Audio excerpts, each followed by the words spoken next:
नमस्कार मंडळी. आज बनवूया तांदळापासून घरगुती क्रिस्पी कुरकुरे. एकदा खाल्ले की बाजारचे विसराल, गॅरंटी. सर्वात आधी 2 कप तांदूळ स्वच्छ धुवून रात्रभर भिजत ठेवा. सकाळी पाणी काढून कुकरमध्ये 2 कप तांदूळ प्लस 6 कप पाणी टाका. त्यात 1 टीस्पून आलं लसूण पेस्ट, 1 टीस्पून मिरची पावडर, अर्धा टीस्पून ओवा, अर्धा टीस्पून पापड खार, 1/4 टीस्पून सोडा आणि 2 टीस्पून मीठ टाका. छान उकळी आली की कुकरला 3 शिट्या घ्या. मिश्रण रेडी. थंड झाल्यावर मिक्सरमध्ये स्मूथ वाटा. आता पायपिंग बॅगमध्ये भरा आणि हव्या त्या शेपमध्ये कुरकुरे पाडा. क्रिएटिव्ह व्हा.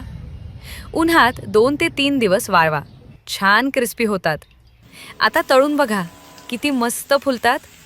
वरून लाल तिखट प्लस सेंधव मीठ प्लस चाट मसाला भुरभुरवा आणि बस, घरगुती चटपटीत कुरकुरे तयार. मुलांनी खाल्ले की बाहेरचे स्नॅक्स विसरतील. तुम्ही पण करून बघा आणि कसे झाले ते कमेंटमध्ये नक्की सांगा.